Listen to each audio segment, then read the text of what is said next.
Good morning. আজি আকৌ নতুন এটা ভিডিঅ'লৈ আপোনালোক সকলোকে স্বাগতম জনালোঁ। আৰু ভিডিঅ'টো আৰম্ভণিতে আজি মই মাংস কটা দেখাইছোঁ। কিয় দেখাই আছোঁ জনাই আছোঁ বাৰু। আজি দেওবৰীয়া বজাৰলৈ বুলি আহিলোঁ। বহুত দিন হৈ গ'ল অহাও নাছিলোঁ। বজাৰখননো কেনেকুৱা হৈ আছে তাকে চাওঁ বুলি আহিলোঁ। আৰু মই আহি পালোঁহি এতিয়া আমাৰ বজাৰৰ মেইন তিনিআলিটো। আগতে এইখিনি ঠাইত মানুহ থিয় হ'বৰ কাৰণে জেগা নাথাকে, কিন্তু বৰ্তমান সময়ত কিহৰ কাৰণে এনেকুৱা হৈছে ক'ব নোৱাৰোঁ। নিশ্চয় পৰিস্থিতি বা অৰ্থনৈতিক ক্ষেত্ৰতেই চাগে কিছু অসুবিধাৰ কাৰণে চাগে মানুহৰ সংখ্যা বহুতেই কমি গৈছে আমাৰ আনকি দেওবৰীয়া বজাৰখনতো। আৰু মই আহি পালোঁহি এতিয়া পালখুৰা দোকান। ভাইটিকেইজন ৰাতিপুৱাৰ পৰা বস্তু দি অৱস্থা বেয়া হৈ আছে। কেমেৰাৰ আগত আহিব বিচৰা নাছিলে, তথাপিও অকণমান মই দেখাই দিলোঁ আপোনালোকক। আৰু মই ভাবিছোঁ গেলামালৰ দোকান এখনকে খুলি লওঁ নেকি, ভালেই দেখিছে চাগে নহয় জানো বাৰু। আৰু আজি বজাৰলৈ অহা এটা কাৰণ আছিল, আজি কোনোবাই আহি আছে আমাৰ ঘৰলৈ। এয়া দেখি চিনি পাইছে চাগে আপোনালোকে, মোৰ ভিডিঅ'ত প্ৰায় ওলাই আছে এইকেইদিন। এয়া হৈছে মনোজ। আৰু বস্তু লৈ মেলি তাক এটা বেগ হাতত সোমাই দিলোঁ। তাৰপাছতে বজাৰলৈ আহিলে ৰাস্তা কাষৰ পৰা সমোচা, পকৰা, জেলেবি এইবোৰ যদি লৈ মেলি খায় আপোনালোকে, তেতিয়াহ'লে মোৰ ভিডিঅ'টো দেখি আপোনালোকৰ নিশ্চয় খাবলৈ মন গৈছে আৰু খুব ভাল লাগে।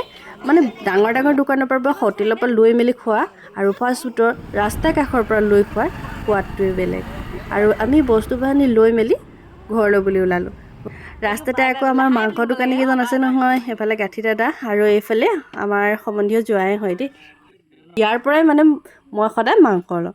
তো কাটি থাকোঁতে অকণমান ভিডিঅ' কৰি দিলোঁ। তাকে কৈছে ভালে হ'ব দিয়া, মই ভাইৰেল হৈ যাম বুলি।